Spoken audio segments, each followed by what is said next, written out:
Our co-host today is exploring the future of food by curating talks and workshops for this edition of What the Food by Al Serkal. So please welcome to the show, Cláudia de Brito. Cláudia, welcome to the show. Thank you so much for having me. Thank you. Now, Cláudia, we are big foodies over here, so we're really excited about this event. But my question to you is, this has been going on this is the 4th edition of the event, but this is your first time curating or being part of the planning. So what can we expect from this year's edition? Well, I think, they've done such a great job in the previous years of really gathering this community. I think what they brought me on to do was to maybe give it a bit more of a global, international perspective, bring in some international names who I come across in my travels. I travel a lot for restaurants with my current role as a food writer, and then also as an Academy Chair for World's 50 Best Restaurants. So I'm lucky enough to be in constant contact with chefs, with creative people, with activists, with innovators who are constantly pushing conversations forward. So I think that was my job, to come and kind of bring on these people who could help give this year's event a bit more of a global perspective. Cláudia, I love that, pushing the conversation forward. I follow you on Instagram, and you are so good at what you do. Genuinely, I am a fan. And you've been recognized repeatedly. You've taken part in so many workshops, and I know you know what's trending. Like, what is the future of food right now? What do we not know that you may not? Is it the sustainability? Is it the culture? It's a little bit of everything. I think the democratization of conversations and how we approach food has made it so that there are lots of trends and movements going on at the same time, which I think is beautiful. It's not just one narrative that's controlling the conversation. I think there are lots of conversations going on simultaneously.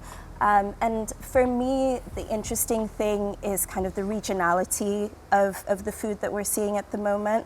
There's no such thing as Indian food. There's no such thing as Italian food. We're starting to see, North Indian, Northern Thai, Southern Italian, and it's starting to become much more authentic, much more personalized, not just a version of what people are likely to accept. It's more, okay, well, this is me on a plate. Food is becoming much more personal as well. We're seeing a lot more storytelling come into restaurants and into food, and especially in Dubai. So that's really exciting. So we're seeing third culture food. Absolutely, you knew where I was going. No boundaries, no sense of identity. We're all just lost, blending everything together. 100%. What's up, Amy? Cláudia, I want to know, obviously, I think for a lot of people, previously, a food festival could have been a little bit intimidating. Everybody kind of thinks, oh gosh, do I have to be a real foodie? Do I have to have a background knowledge? Yeah. How is this year's festival kind of more community driven and more hands-on for everyone to get involved in? Yeah, I mean, that's really one of our main goals, was to make it accessible. I think the avenue is great anyway at bringing people in and really their strength is this community that they've built, and so many different avenues into culture. They have film and food and art and so many other things. And I think this year we really wanted to build on the accessibility of the festival. So everyone's welcome. Bring your kids, bring your dog, maybe not into every restaurant, but it's really about welcoming everyone in, and it's free to attend, with the exception of maybe a master class. Everything is accessible, everything's free. You just need to register, so please register.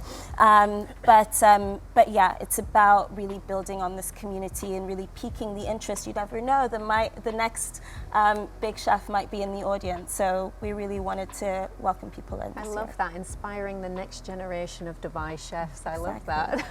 Cláudia, I've never been to this event previously, but I'm really looking forward to visiting this year. So for someone who's never been to this before, what can I expect? And also wanted to know some of the talks and workshops that will take place. What can we expect from those? Sure. So it's happening over 2 days, so the 25th and 26th of October. The first day is a mix of talks and panels and workshops, and then day 2 follows the same format as well. So, so you're free to kind of wander in and out, and also around the avenue, lots of our tenants will be activating and they'll have special menus, activities for kids, activations. There will be stalls set up. So it's going to be 2 days, you know, full of activity, lots of energy, lots of food, and lots of hopefully great conversations. You know, exchanging ideas, really inspiring people. One of the master classes that we're really looking forward to is with Douglas McMaster from Silo in London, which is pretty much the only zero waste restaurant in the world. They don't even have bins in their kitchens. So he's a real innovator and a total genius, and I'm just so happy that he's available and to come and share his knowledge with us. So Claudia, just before we wrap up quickly, we were talking about the future of food, which I asked you about. Yeah. Obviously very excited about this event coming up in just a few days. How do you feel that food goes beyond all of this? How has it become the most meaningful to you? Would you say it's connecting people in different ways now more than ever? Yeah, I think so. I think what we're all looking for essentially is connection, is to be seen, is, you know, going to restaurants isn't about being hungry, it's about wanting to have contact with people. It's about being looked after, and you know, food is the one thing that we all have in common. So yeah, it's the great connector, and just so happy to be able to help connect a few more people. It is funny to say that, right? It's like we don't go to restaurants because we're hungry anymore. It's true, isn't it? I think it's to be seen, especially the new J1 strip. My goodness, you just go there to be seen. I know. I wanted to ask you, are there any interesting food influencers or bloggers we can expect at the event?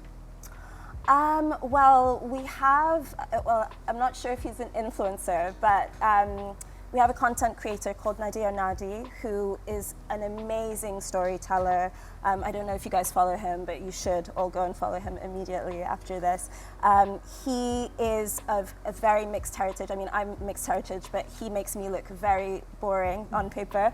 And he just tells the story of food beautifully, and the story of his culture, and the story of how you know, the movement of food and how it has come to evolve over the past centuries, and it's really lovely. And then also, you know, modern food movements as well. So, and it's just beautiful too. If you just want to have a spare 5 minutes and watch one of his videos, like, yeah, do that. So he's moderating one of our panels, and then he'll also be doing a bit of storytelling for us. Mm-hmm. You said dogs are allowed at the event. I want to touch upon that a little bit more, because there are not many dog-friendly events in Dubai, and I would love to bring my puppy Jake. Yeah, Jake, yes. Jake is welcome. He'll have a special pass. Jake has been a puppy forever. Yeah, he's 9 years old. He's probably my age in dog years, but he's always going to be a puppy for me. Well, Claudia, thank you so much. We're so happy to have you as our guest co-host. So stick around. We have plenty more coming.